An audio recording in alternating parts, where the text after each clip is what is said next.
architecture, security, and compliance. I'm Ravi Shankar. I'm a senior product manager with the Windows 365 customer experience engineering team. I'm based in Singapore, and I my role is essentially interfacing with key customers with the singular goal of interacting and maturing the Windows 365 product. So the agenda for today's session is twofolds. One, I want to walk you through the architecture of the Windows 365 service, um, basically towards the identity and networking options that are available in the architecture. And secondly, how does security and compliance play a key role, especially zero trust framework, how Windows 365 adapts into the zero trust framework and how it is all brought together. Uh, so let me jump straight in because we do have 58 minutes more. So quickly, when it comes to identity and network options, there are some key components that you need to keep in mind. Essentially, you know, the components are Microsoft's Endpoint Manager, or Intune now, the Cloud PC itself, and the virtual network interface that comes with the Cloud PC. So the reason why I call out virtual network interface separately is something that you will understand when you follow along with me in the next few slides. We also need optionally a Azure subscription and Azure Virtual Network. There is a architecture option in which customers can bring their own Azure subscription and virtual network, while there are other options where they can make use of the Microsoft own subscription. Then you definitely need a Azure Active Directory tenant. And finally, and optionally, you need a Active Directory domain services to act as the source of authority for the identity for users that'll access the Cloud PC. So let me jump straight into the different architecture options. When it comes to architecture, the options are classified along two broad categories. One is based on the identity option, and the other is based on the network option. So when it comes to identity, customers can make use of Azure AD only identity, or the second category is they can make use of the on-prem Active Directory that is synchronized over to Azure AD. So these are the two broad identity categories.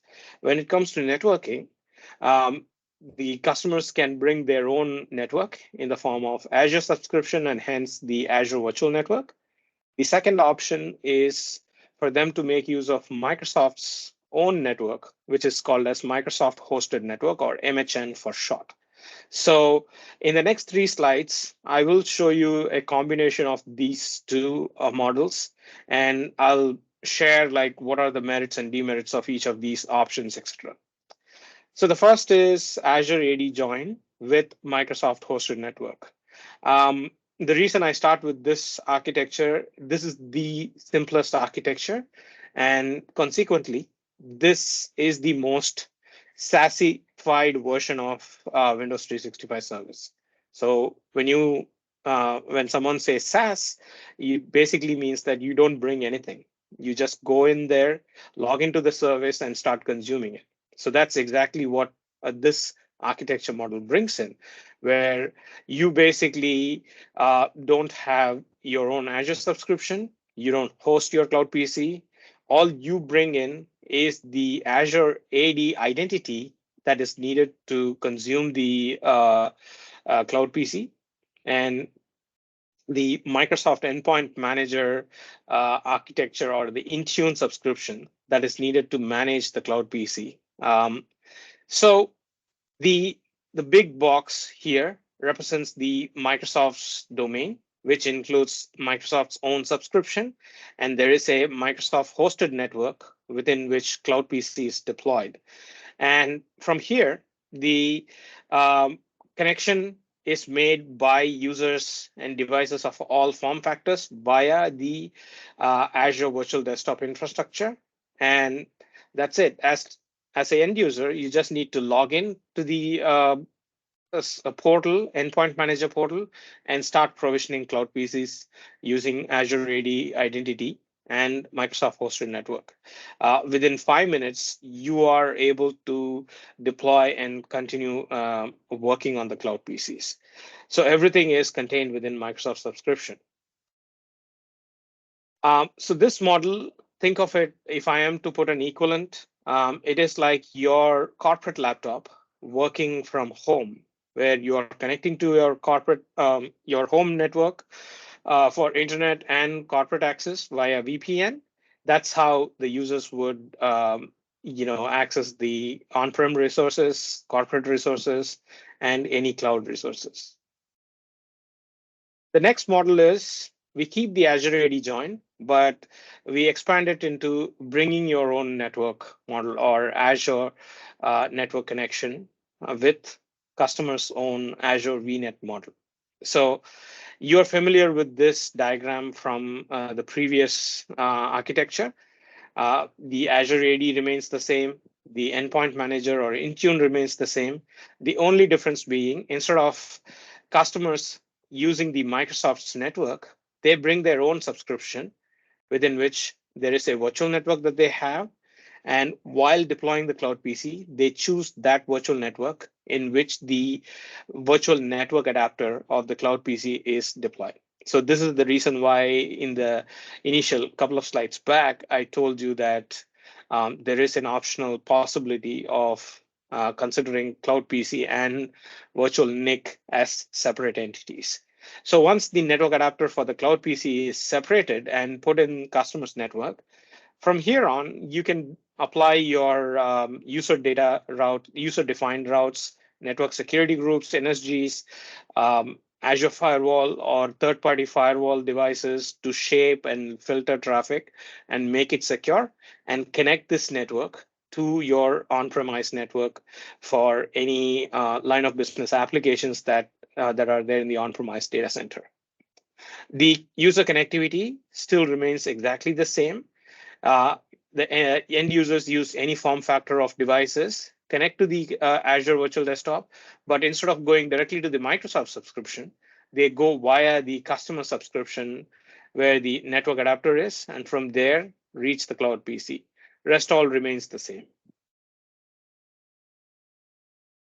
The next option is just want to pause here. Now, if you have any questions, please put those in the chat.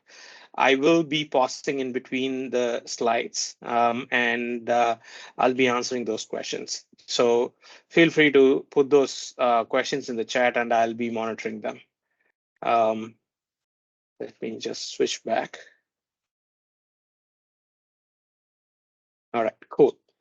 So getting back, the last option is the hybrid Azure AD join. So this is the second option of identity model where you bring the on-premise Active Directory as source of authority for identity, and you synchronize it to the cloud portion, which is the Azure AD. And from there on, you use the cloud PC to both join to Azure AD as well as domain join to the on-premise Active Directory, which in this case could be sitting in on-premises, but ideally a copy sits in the customer subscription. So that's the only difference between the previous architecture and this architecture, where the cloud PC still sits in Microsoft subscription, which is what is called as Hobo or hosted on behalf of. All right. And the network adapter still sits in the customer's network, customer's virtual network, managed by the customer's Microsoft Endpoint Manager subscription and Azure AD. All right, so this is the last, architecture option when it comes to Windows 365. So before I switch, All right. I have a question from Rajneesh here on what are the benefits of using virtual networks with Windows 365. So customers might have specific requirements, be it security or compliance, where they need to route the traffic. They need to control how the cloud PCs interact with outside world, whether it is internet or whether it is to third-party services or on-premises. Most of the customers are moving away from VPN infrastructure in their on-premises. So they might want to uh, take advantage of existing investments. So as a customer, I might have a Azure infrastructure already in place and my on-premises connected to the Azure using ExpressRoute or VPN. So instead of allowing each cloud PC to make a point-to-site connection to my on-premises and consume either line of business application or other services, I want essentially the traffic to flow via the express route and existing VPN connection to connect with line of business applications. So as far as the customers are concerned, it provides flexibility in how they deploy the setup and how they can manage what ports, protocols are allowed, not allowed, which endpoints the users connect to, etc. I hope that answers the question. Um, all right, so let me move on to the next part. In my opinion, if there is any one slide that you need to take away from this session, I would say this is the next slide is it. So this is a architecture walkthrough. I know at first blush it looks really complicated, but I'll make it very simple for you to understand. So this entire architecture is what we called as hobo or hosted on behalf, where we use on-premise Active Directory synchronized to Azure AD, and consequently the cloud PCs are hybrid Azure AD join, where they are both joined to Azure AD and they are domain joined to on-premise Active Directory. All right. So let me break this architecture down into three simple parts. One is the Microsoft subscription, where the cloud PCs sit. Two is the customer subscription, where you have a, if you are familiar with Azure networking, you have a hub and spoke network model, virtual network model. The hub acts as the shared services virtual network, which might have Active Directory virtual machines. In this case, the diagram shows Azure Firewall, Gateway, and various other things, while the peer networks will all host the virtual network adapters of the cloud PCs in Microsoft subscription. These networks are connected together using peering in this case, and each of them are applied with a network security group. So network security group, your stateless layer 4 firewall function within a virtual network in Azure. It basically provides you simple filtering rules at port protocol combination, 5 duplex combination. Next, within the customer subscription, we also have Azure AD tenant and the Intune tenant. The Azure firewall itself has a number of firewall rules that control which endpoints are accessible and which are not accessible for the cloud PCs between cloud PC and internet, cloud PC and on-premises, and for end users and the cloud PCs. So this Azure firewall basically brings together all of these essential firewall rules and makes sure that the required URLs are all allowed. So that's what this portion, this middle portion of the diagram represents. The leftmost portion represents three distinct connectivity domains. The first is the user connectivity domain. Now, the user can be sitting from office or a public cafe or from their home with their device. The second network domain is the on-premises domain controller, and others sitting in the data center. And the third is everything else, basically internet, that it covers public services like from your email services to any cloud-based CRM and other services that represented here as internet. All right. So what I want to do with this slide is take a little bit of time and lay out how a user experience is brought together, number one. And number two, at each part of the user experience, how the security and compliance comes into play. Now, I want you to stay with me in with this slide because this slide builds on the zero trust framework, how it works later on in the section. All right. So quickly, when a user launches, uh, so let's assume that I'm the user. I have a laptop, or it could be any form factor or any operating system because Windows 365 supports connectivity from any operating system platform or any form factor. We have RD client for Mac OS, iOS, Android, Windows, obviously, and as well as we also have a web portal based access, HTML5 based access for Linux operating systems. So from one of these operating systems and devices, I connect. I want to connect to the cloud PC. So the first step that I do is to do something called as obviously after installing the RD client, the first step that I do is to do something called as subscribe to my feed. Think of it like subscribing to a RSS feed or configuring your Outlook for the first time. So when you do that, you first need to enter your credentials. And once I click on a button, I will be asked to authenticate first.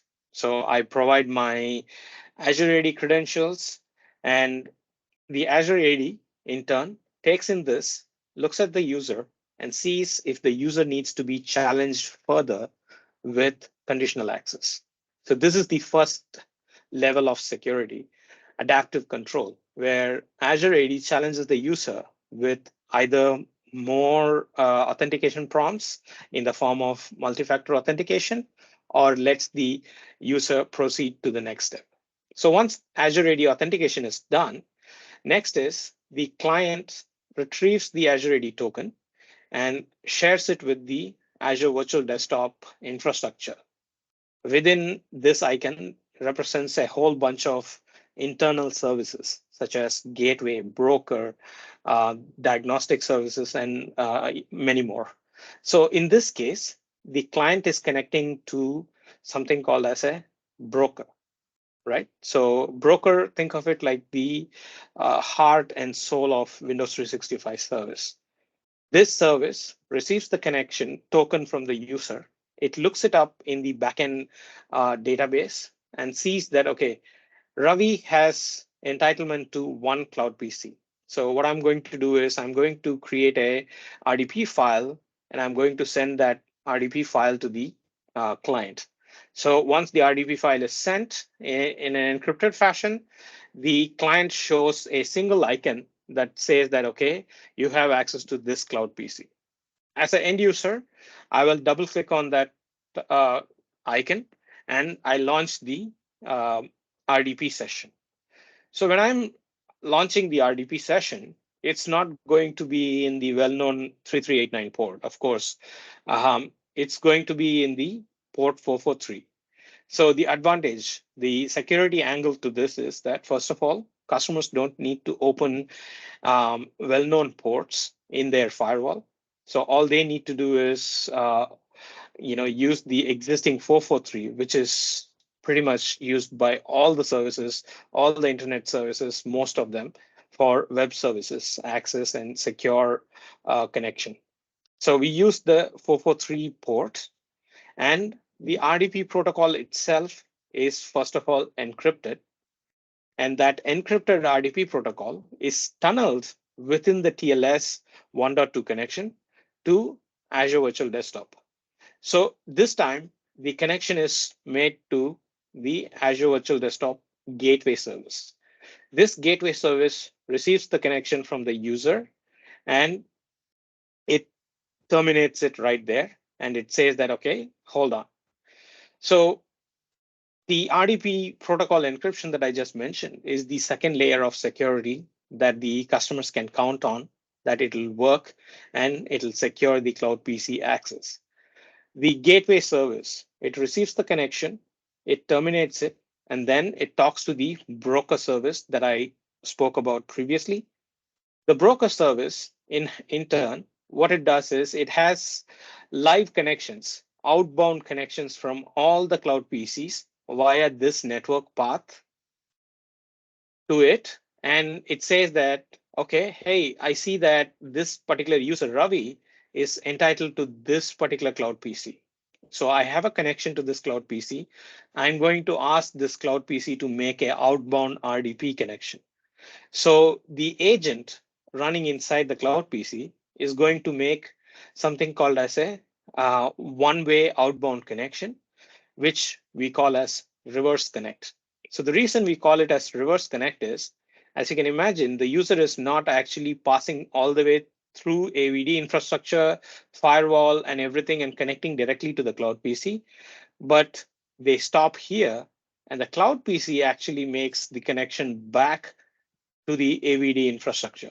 So this way, as an end customer, if I own this subscription, I can clearly define which URLs that I want to allow, which Microsoft has published, and I can block everything else, both inbound as well as outbound, and allow only those services that I need access to. For example, I might need to allow users to browse to, say, Outlook.com or Office365.com.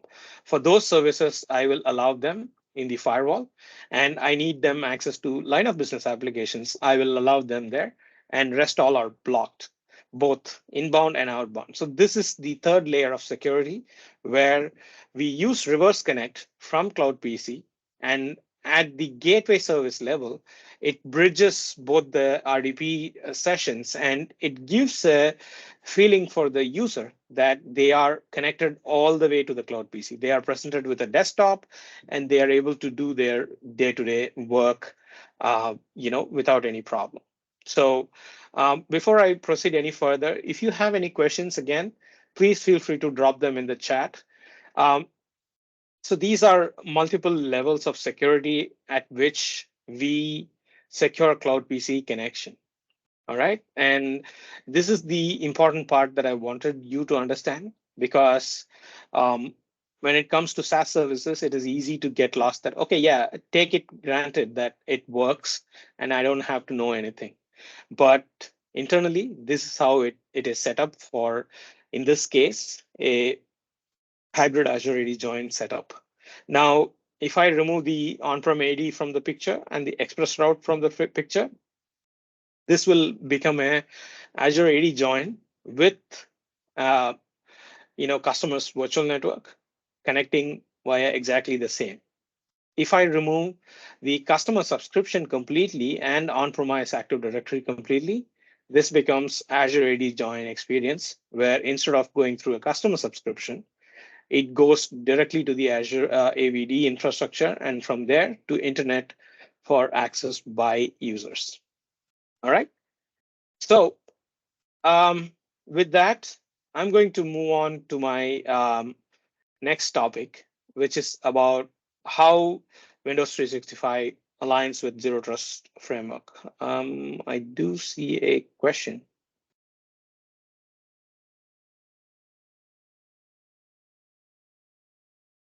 Right. So the question is, instead of connecting directly to a cloud PC, I'm assuming, Rajneesh, you are asking about the Microsoft hosted network architecture. Instead of doing that, customers can and should bring their own virtual network to restrict the ports and protocols. So if that is your ask, there is no specific merit. As an engineering team, we recommend customers to go with Microsoft hosted networking version. So the reason why we encourage customers to do Azure AD join with Microsoft hosted networking architecture option is because, like I said, it is the closest to a fully SaaS version of Windows 365. Whereas when you bring in customer subscription, Azure Virtual Network in those subscriptions, as you can see, the number of items and the number of teams that you need to work with increases tremendously. First of all, a Windows 365 administrator needs to work with Azure administrator in their organization. They need to work with networking team to set up the peering, firewall, and everything. And then they need to work with their security team to set up the network security groups, the firewall ports, protocols, rules, etc. And finally, they also need to have a connection, dedicated connection via Express Route or VPN to their on-premises network. Now, in their on-premises, the Active Directory might have GPOs and SCCM and other things that might pull them back and say that, okay, what, I need to invest time in migrating GPOs. If you do have, as a customer, GPOs that you need to migrate, sure, you need to spend time to do that.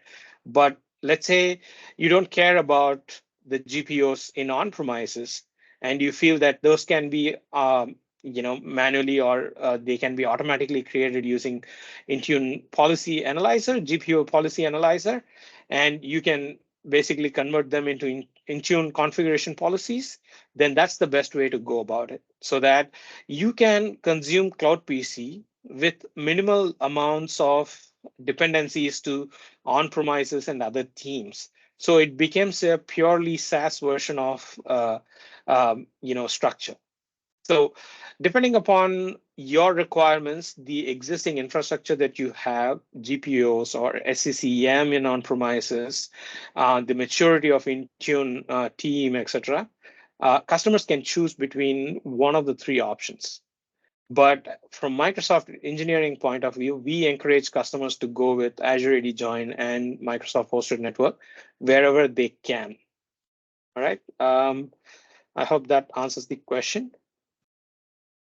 So yes, the question is, do we have a good knowledge of network to configure the NSG rules? So Windows 365 documentation gives a list of all the networks that need to be whitelisted that you see in the diagram that I'm pointing to right now. And it also provides you with all the ports and the protocols that are needed, so that as a Windows 365 administrator, you can go to your Azure networking administrator or Azure administrator and get the NSGs and firewalls configured.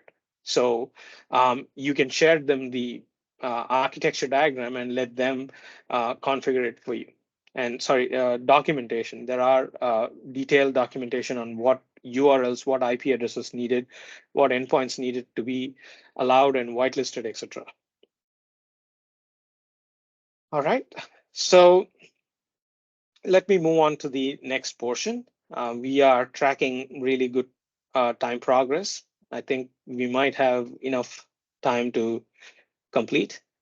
So let me move on to the next portion. But again, feel free to drop any questions for the previous slides that I have covered. The next is zero trust security and how Windows 365 implements it and aligns with that framework. Now, zero trust, for everyone in the call, you might have heard it in one form or the other in the last 3 or 4 years or 5 years.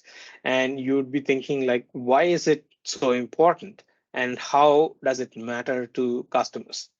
So as a quick alignment between how and what zero trust is and how it applies or is implemented in Windows 365. Let me explain. Zero trust is essentially verifying each and every action that a user performs in the resource that the customers have.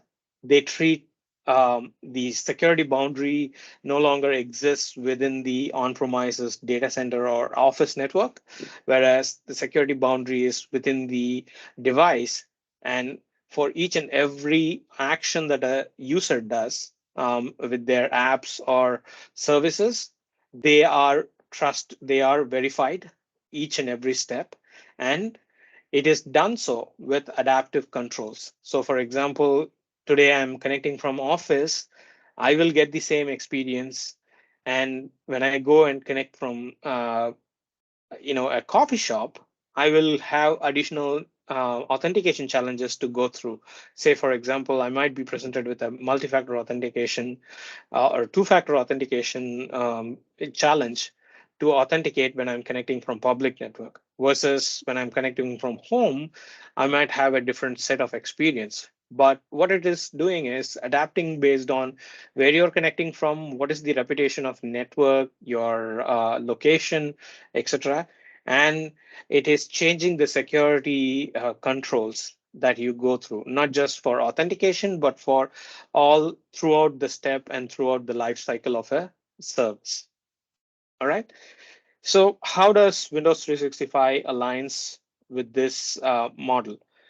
Windows 365 implements the zero trust security framework in 6 distinct phases. The first phase is your endpoint management. This specifically refers to the physical devices, your laptop. How do you secure your laptop, or mobile devices or any other form factor devices and any other operating systems that you have. The second is identity portion. So how is the user's identity is secured? How is the device identity is secure? How they are controlled at the identity level. Third is the apps that the users use from Cloud PC and they access from on-premises or from internet, how they are secure, how the data is controlled and secured at that level. The fourth control area is network. So at the network level, how the access is secured, how Windows 365 brings in the ability to secure whether you choose Microsoft hosted network option or if you are choosing, bring your own Azure virtual network option. So how are the controls applied in each of those instances? And the fifth parameter or fifth component in this cycle is the infrastructure on which the Cloud PC is running. So what are the security controls we as Microsoft engineering bring in to the Cloud PC infrastructure, whether it is hypervisor or the storage or network, etc. And finally, not last but not definitely not the least, is data. How is the data secured at various level? So, what are the key important steps that are done to secure customers' data, and how it is accessed by the users, both secured at rest as well as in transit. All right. So let's put all of these things together into a singular slide and see how it all fits and what are the different controls available. So to begin with, the first is endpoint management. Like I said, endpoint management refers to any device that you use to access Cloud PC. It could be your corporate device, it could be your personal device, and it could be any operating system. So these devices are managed using MAM and MDM features or capabilities of Intune. And these devices use the Windows 365 app or the remote desktop client to access the Cloud PC, at which layer we bring in a number of security controls. The next hop in the connectivity chain is the identity portion. So identity is very tightly integrated with the RDP protocol itself. So RDP connection, when instantiated from the endpoint, when it is initiated from the endpoint, it basically applies to conditional access. So you can apply conditional access using Azure Active Directory, and the protocol itself is again secured using your inbuilt encryption. So we use dual encryption at the protocol level, and the second level using the TLS 1.2 encryption suite, so that end to end it is secure. The next entity in this chain is the Cloud PC itself. Now, Cloud PC is made up of three distinct components. The first of which is the operating system and the underlying hardware. So, when a Cloud PC is running in the Microsoft Cloud, it brings together hardware and software controls to secure the operating system. The first is the hardware control, which is called as trusted launch. So trusted launch is the umbrella term that we use to define both secure boot and virtual TPM capabilities that we bring together.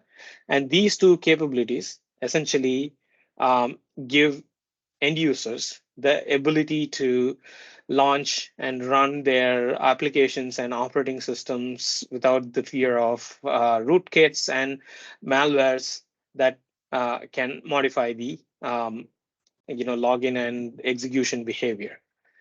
On top of that, we have software controls. So we bring in e-discovery in the form of Microsoft 365 apps that get the policies and labels and everything, and also bring in e-discovery at the operating system level and at the M365 level. We also support the Defender for endpoint, which secures the operating system both at the network level as well as at the operating system and file system level. We also bring DLP, data loss prevention capability for via the M365 apps. Um, Windows 365 by itself is a operating system, a virtual machine with all these applications running. So the DLP process is implemented at the application layer rather than at the operating system layer. So DLP is brought via the M365 apps, which again use the same labeling and classification to encrypt and make sure that the data that is stored within Cloud PC and shared outside is securely done. And the final component, which Anup before me covered, is the compliance and configuration policies implemented via Intune. So a customer might start off with a custom image, and any VDI administrator, if you go and ask today, they would want to have a custom image. So custom image is basically how they have done VDI. Whereas when it comes to Cloud PC, because Cloud PCs and Windows 365, so if you are confused about the term, an instance of Windows 365 is called a Cloud PC. So each of the Cloud PC is integrated tightly with Intune. It is registered, and it can be co-managed with SCCM as well. So when it is in this capability, Intune allows you to layer on top of a gallery image all the compliance policies that you need, security baselines that you need to apply, as well as the configuration policies that you need to apply to customize your operating system. This negates the need for having custom images and basically allows you to download a simple out of the box gallery image and apply these configuration policies for specific groups of users to give them the exact same security and built-in controls that you provide for your custom image users or custom image VDI users in on-premises. All right. The next component that Cloud PC represents or contains is the apps themselves. So this is something that I did cover in the operating system area as well. Apps represents the Microsoft 365 apps and the line of business applications. And Microsoft 365 apps, as you know, bring their own line of security. So how do we secure the Cloud PC at an infrastructure level? At an infrastructure level, we rely on two different distinct security layering. First is the compute security, and second is the storage security. The third component, network security, is something that we will look at later on. Um, at a Azure hypervisor level, we bring in hypervisor code integrity features to make sure that the operating system that the customer runs inside the cloud PC is secured, and it basically complies with the requirements that they have to provide a secure client infrastructure for their end users. At the storage level, cloud PCs make use of, if you are not aware, cloud PCs are use managed disks.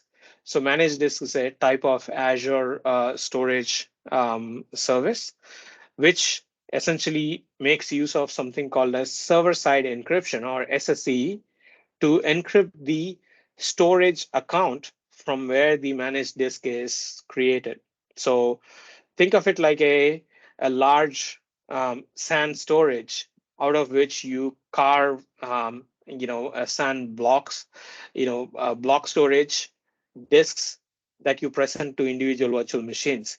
So in this case, the Azure storage account is that um, SAN type of storage. It's definitely not SAN, I can tell you that.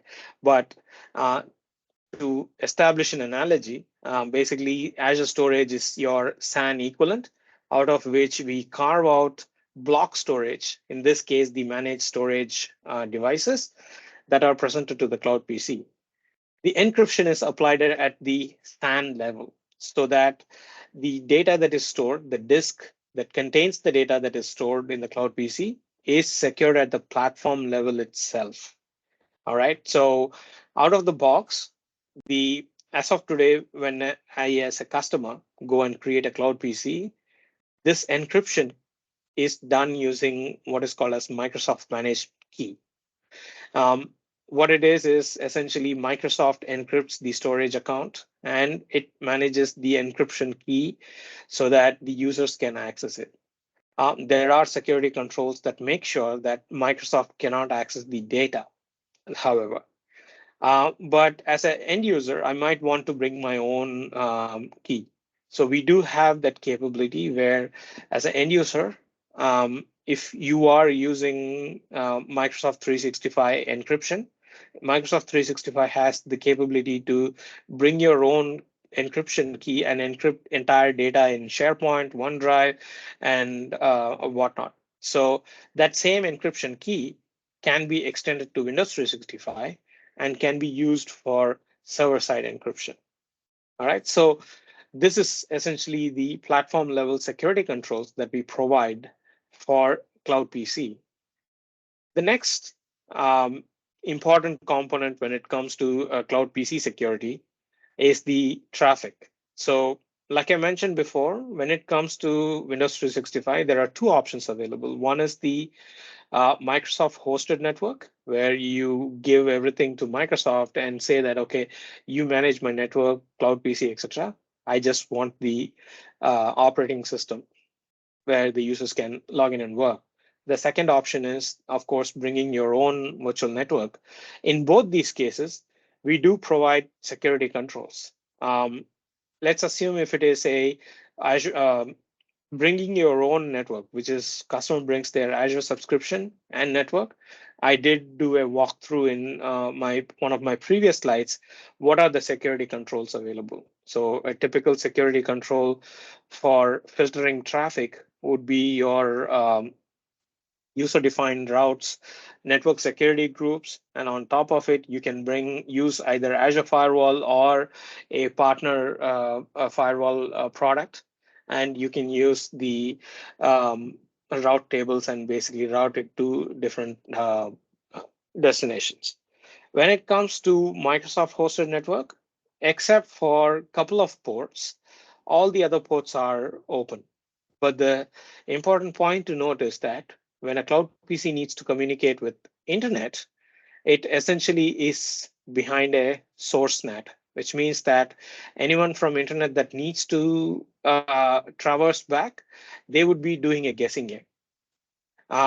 This is where the security controls that we provide at an operating system level comes into the picture in the form of Defender for endpoint and the related controls that it brings in, so that each and every cloud PC is secured by default. So that is why when a customer goes for Microsoft hosted network model, they are akin to using their laptop, corporate laptop, in their home network or from a public network. Um, the endpoint still needs to be secure, but they are connecting to open internet. So I hope that that makes sense. And the last point, okay, let me see. There seems to be, all right, noted on the time. We are almost there. So the last point is the app security. Again, I spoke about this at very detailed level. Essentially, the data that is generated or that is generated by these M365 services, Microsoft Exchange Online, SharePoint Online, OneDrive, etc., etc. All of these have their own inbuilt controls to classify and encrypt and label all the data that they generate, so that whatever data that gets generated within a cloud PC gets automatically secured by these M365 apps. All right. So with that, um, I have surprisingly I have reached the end of the slides. If there are any questions, happy to take it, or if there are any points that someone needs clarification on, happy to dive into that.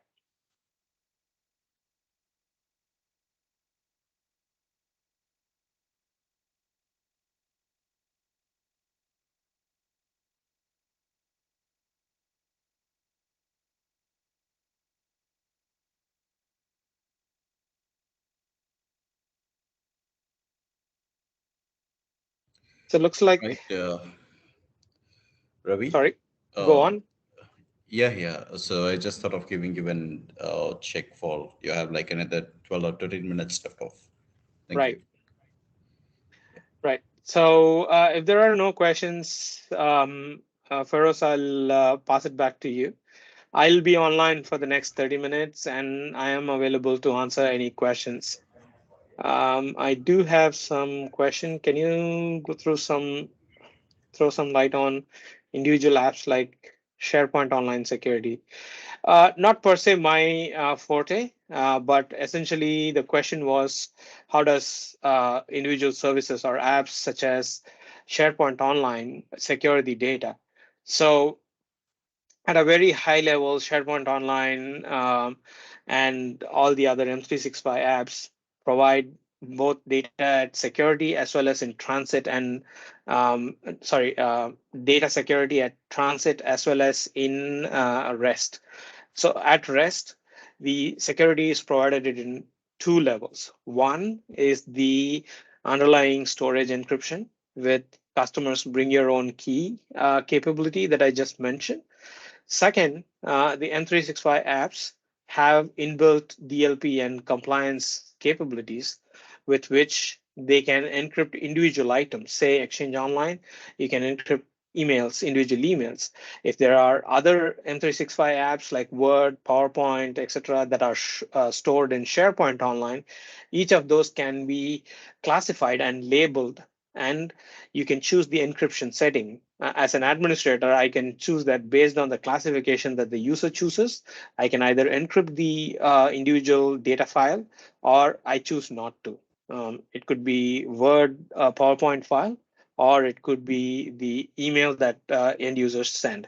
And the second option in that is that without even choosing the classification, I, as an administrator, let's say in Exchange Online, can choose to look for certain type of content and encrypt them automatically. So this is your DLP or data loss prevention control. So as a end user, if I am sending a credit card information in an email, administrators might want to encrypt that email so that it basically does not get intercepted and the data is exfiltrated. So, and it is only accessible by users that are intended for.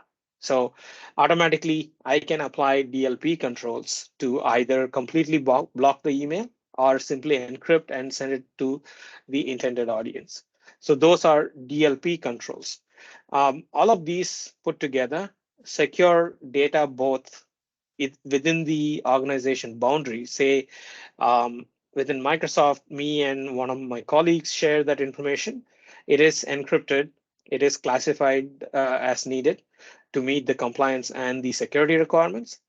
I, as an Microsoft user, when I transmit that data in the form of an email or a Word file or a PowerPoint file that I share to external parties, the data still remains encrypted. And when an external party, like say Feroz, receives my encrypted PowerPoint deck, when he clicks and opens it, his entitlement is verified at that point of access using labeling and DLP capability, and it essentially goes to the source and retrieves the key and decrypts the file for Feroz, who can then consume it. But if he tries to forward it to someone else, that person won't be able to access it. First. Second, as a user, I can track who has opened that file. Out of, let's say, I'm sending it to 10 different people, I can track out of 10 people how many have opened it and viewed it. And third, I can time bomb that content, which means that I can revoke the encryption key so that once I have sent it after a week or so, if I revoke the access, that data is no longer accessible, even though the content itself has left the organizational boundary. I still can control it and track it and make sure that it is secure. I hope that that answers the question. But again, I wish I can go in more detail.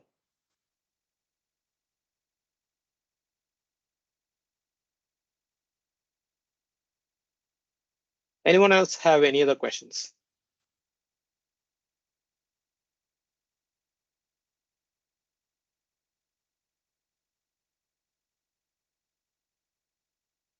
All right, fantastic. Glad I can answer them. All right, Ravi. Thank you very much. I would say that we can stop the recording with that if you're good. Yep, I'm good. Like I mentioned, I'll be online for the next 15, 20 minutes. So feel free to drop me a message in the chat and I'll answer any questions. Thank you, everyone. Have a nice weekend. Cool. Thank you very much. Thanks for your time as well, Ravi. That was an interactive session. Thanks. Thank you.